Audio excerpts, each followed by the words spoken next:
বাংলাদেশে হিন্দুদের নিয়ে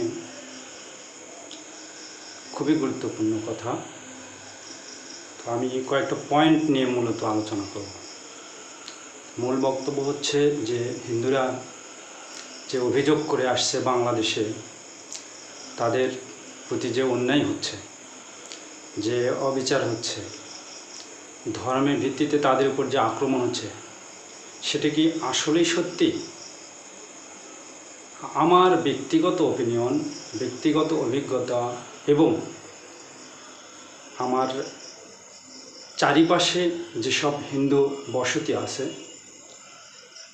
এবং যাদেরকে আমি এখন পর্যন্ত দেখেছি, এই কয়েকদিনের যে ঘটনা প্রবাহ তার মধ্য দিয়েও হিন্দু প্রতিবেশী যারা আছে তাদের উপর কি ধর্মের ভিত্তিতে কোনো আক্রমণ করা হয়েছে? আমার মনে হয় না। এই বিষয়টা আমি কয়েকটা প্রশ্নের অবতারণা করেছি। আপনারা যারা হিন্দু আছেন তারা একটু আত্মসমালোচনা করে দেখবেন, সে ভারতীয় হিন্দু হোক, বাংলাদেশি হিন্দু হোক, কিন্তু আত্মসমালোচনাটা মূলত বাংলাদেশি হিন্দুদের জন্য আর ভারতীয় হিন্দু ভাই যারা আছে তাদের বোঝার জন্য। আর আমরা যারা মুসলমান আছি তাদেরও বোঝার জন্য এটা খুব মনে হয় জরুরি কিছু কথা এখানে আছে। তো প্রথম পয়েন্ট হচ্ছে, আসলেই কি হিন্দু প্রতিবেশীর উপর আক্রমণ হয়? না। কেন? এর উত্তর আমার কাছে আছে। আমি যে গ্রামটাতে বড় হয়েছি, যেখানে আমার জন্ম, সেই গ্রামে প্রায় 30 বছর হলো একটি হিন্দু ফ্যামিলিকে এমন একজন লোক তাকে বসতি দিয়েছে, জায়গা দিয়েছে, উনি মূলত জামাতকে সমর্থন করে। তো হিন্দু পরিবারের উপর যদি জামাতের বা মুসলমানের কোনো আক্রোশ থাকতো তাহলে হিন্দু একটা পরিবারকে, অসহায় একটা পরিবারকে তার জায়গায় এতদিন থাকার সুযোগ দিত না। এক, আর এই হিন্দু পরিবারটি যদি এখানে কোনো নিরাপত্তাহীনতা ভোগ করত, তাদের জীবনযাপন, ধর্মপালন, আচার আচরণে কোনো বাধাগ্রস্ত হতো, নিশ্চয়ই এখানে থাকতো না। কিন্তু তারা সানন্দে এই গোটা মুসলিম বসতিটার মধ্যে একটাই মাত্র হিন্দু পরিবার বসবাস করে আসছে দীর্ঘ 30 বছর যাবত, যেটা আমার বাড়ির পাশে, আমার প্রতিবেশী। এটা একটা বিষয়।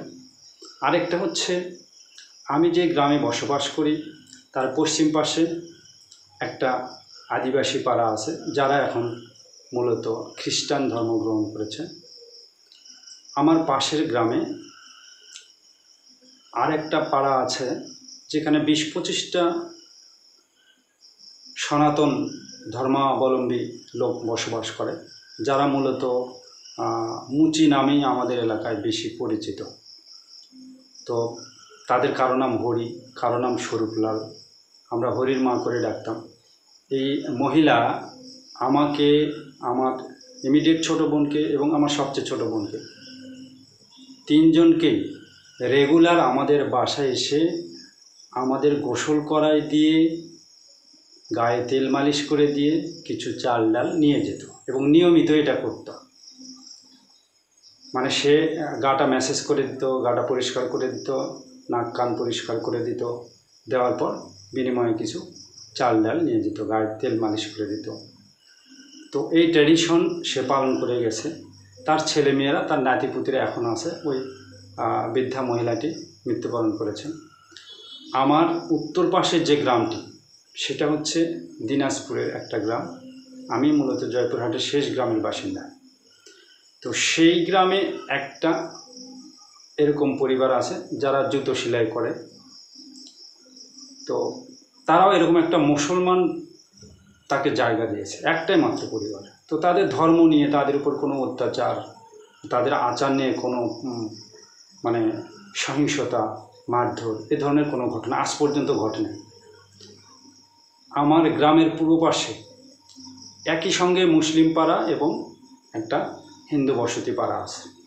তারা মিলেমিশে একাকার। বাইরের লোক গিয়ে না জিজ্ঞেস করা পর্যন্ত বুঝতে পারবে না যে কোন বাড়ি থেকে হিন্দু, কোন বাড়ি থেকে মুসলিম। আজ পর্যন্ত ধর্মের ভিত্তিতে এদের উপর কোনো অত্যাচার করা শুনি নাই, দেখি নাই। আমার গ্রামের পূর্ব দক্ষিণে যে মূলত একটা গ্রাম আছে, একই অবস্থা। সেখানে তাদের কালী মন্দির আছে, তাদের শিব মন্দির আছে, তাদের বৎসরে কার্তিক মাসে একবার মেলা হয়। এছাড়া তারা মাইক বাজায়, মাইক টানায় বছরে তাদের কীর্তন করে। আজ পর্যন্ত শুনিনি যে ধর্মের কারণে, ধর্ম পালন করার কারণে, হিন্দু ধর্ম পালন করার জন্য তাদের উপর আজ পর্যন্ত কোনো অত্যাচার হয়েছে। এটা গেল একটা বিষয়। তার মানে এই ঘটনাগুলোর প্রেক্ষিতে আমি অন্তত গ্যারান্টি দিয়ে বলতে পারি যে ঢালাওভাবে যে কথাটা বলা হচ্ছে যে হিন্দুদেরকে ধর্মের ভিত্তিতে অত্যাচার করা হয়, সংখ্যালঘু হিসেবে অত্যাচার করা হয়, কথাটা মনে হয় ঠিক নয়। কী কারণ আছে সেটা খুঁজতে হবে। এটাই হচ্ছে আত্মসমালোচনার জায়গা। 2 নম্বর পয়েন্টে আসি। হিন্দুরা কি একাই দেশ ত্যাগ করে? এই প্রশ্নের উত্তর অবশ্যই আপনারা বলবেন না, আমিও বলছি না।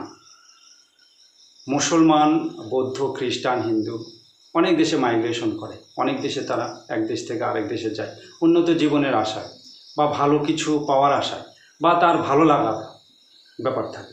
তো যেসব হিন্দুরা, যেহেতু পৃথিবীর মধ্যে একমাত্র হিন্দু রাষ্ট্র ভারত, এবং সেখানে হিন্দুর ইতিহাস, ঐতিহ্য সংবলিত অনেক মন্দির, অনেক জায়গা আছে যেগুলোকে তারা ধর্মীয় দৃষ্টিকোণ থেকে হয়তো পছন্দ করে, ভালো মনে করে। যেহেতু সেই দেশে হিন্দুর সংখ্যা বেশি, তারা মনে করে সেখানে গেলে তাদের আরও একটু ভালো লাগবে, ভালো জীবন পাবে, সেই আশায় তারা যায়। কিন্তু অত্যাচারিত হয়ে সব হিন্দু বাংলাদেশ ছেড়ে ভারতে যাচ্ছে, এ কথাটা কোনোদিনও সত্য নয়। তাহলে বাংলাদেশ থেকে যেসব মুসলমান আমেরিকাতে গেছে, ইন্ডিয়াতে গেছে, পাকিস্তানে গেছে, বিশ্বের অন্যান্য দেশে গেছে, অস্ট্রেলিয়ায় গেছে, কানাডাতে গেছে, ইংল্যান্ডে গেছে, ইউরোপের অন্যান্য দেশে গেছে, এগুলো কি এই দেশে ধর্মীয়ভাবে অত্যাচারিত হয়ে তারা চলে গেছে? না। এটার উত্তরও আপনারা বুঝতেই পারছেন।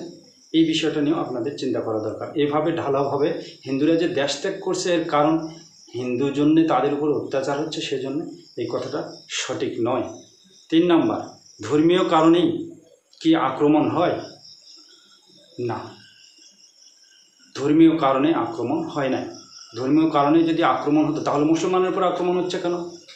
মুসলমানের ব্যবসা প্রতিষ্ঠান, মুসলমানের বাড়ি, যেসব মন্ত্রী আছে, যেসব আওয়ামী লীগের অনেক নেতা আছে, জেলা পর্যায়ের নেতা, থানা পর্যায়ের নেতা, ইউনিয়ন পর্যায়ের নেতা, তাদের বাড়িতে আক্রমণ কেন হচ্ছে? এটা অবশ্যই ওরকম করে সংজ্ঞায়িত করার কোনো সুযোগ নেই। এটা যারা হয়তো হিন্দু হোক, বৌদ্ধ হোক, মুসলমান হোক, খ্রিস্টান হোক, যারা আওয়ামী লীগ করেছে, আওয়ামী লীগে তারা থেকে বিভিন্ন পদ পদবি তারা অর্জন করেছিল, সেগুলো রক্ষা করার জন্য তারা বেআইনি কাজ করেছে, মানুষের উপর অত্যাচার করেছে, তার আক্রোশ হিসাবে হয়তো তাদের উপর আক্রমণ হয়েছে। কিন্তু আসলে যারা সাধারণ হিন্দু তাদের উপর কখনোই আক্রমণ হয় নাই, এবং এই ধরনের ঘটনা আমার জানা মতে বাংলাদেশের কোনো মিডিয়াতেও আসে নাই। 4 নম্বর পয়েন্ট, নির্দিষ্ট দলের লেজুর বৃত্তি কি তাদের টার্গেট হওয়ার কারণ? এই প্রশ্নটাও আমি রাখলাম। আমার মনে হয় হ্যাঁ, কারণ নির্দিষ্ট কোনো দলের যখন লেজুর বৃত্তি কেউ করবে, সেই দল যখনই ক্ষমতা থেকে চলে যাবে, তাদের নিষ্পেষিত জনগণ, তাদের দ্বারা নিগৃহীত জনগণ তাদের প্রতিশোধ নিতে চাবে, এটা খুব স্বাভাবিক। অধিকারের প্রশ্নে বা ঝামেলা যখন হয় তখন ভাই ভাইও তো যুদ্ধ হয়, আপন ভাই ভাইও যুদ্ধ হয়, কিন্তু সেটাকে হিন্দু জন্যেই বা হিন্দু ধর্মের লোকজন্যেই তাদেরকে যে আলাদা করে এই সরকার পরিবর্তনের কারণে টার্গেট করা হয়েছে, এটা সঠিক নয়। কিন্তু তাদের নিজেদের উপলব্ধি করার বিষয়, তারা একটা নির্দিষ্ট দলকেই হয়তো পছন্দ করে, সে কারণে তাদের উপর মানুষের আক্রোশ থাকতে পারে যে খারাপ করুক ভালো করুক, তারপরও তারা একটা দলকেই বারবার বেছে নিচ্ছে। তো সেখানে তো তাদের অবশ্যই দায় আছে। খারাপ ভালো আপনি কিছু বুঝবেন না, আপনি একটা দলকেই যুগের পর যুগ আপনি পছন্দ করবেন বা সমর্থন দিয়ে যাবেন বা ভোট দিবেন বা তাদের পক্ষে কথা বলবেন, তাদের পক্ষে মিছিল মিটিং করবেন, হ্যাঁ, তাহলে তো অবশ্যই সেটা আপনারও অন্যায় আছে।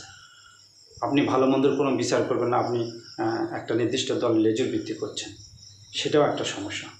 5 নম্বর পয়েন্ট, সাধারণ হিন্দুদের তাদের দলবাজ নেতারা ব্যবহার করছে না তো? আমার মনে হয় করছে।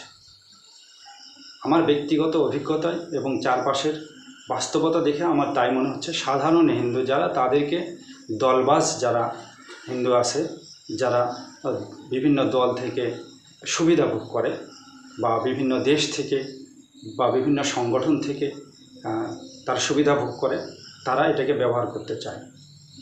এর মধ্যে সাংবাদিক আছে, এর মধ্যে হিন্দুদের নেতা আছে, এর মধ্যে রাজনৈতিক নেতা আছে, বিভিন্ন রূপে আছে। এরা সাধারণ হিন্দুদেরকে সবসময় ব্যবহার করে আসছে। তাদেরকে ব্যবহার করে তারা ব্যক্তিগতভাবে সুবিধা নিচ্ছে, কিন্তু সাধারণ হিন্দুরা আসলে এই সুবিধা থেকে বঞ্চিত। 6 নম্বর পয়েন্ট, হিন্দুদের কোনো দল ঢাল হিসেবে ব্যবহার করছে না তো? আমার মনে হয় করছে।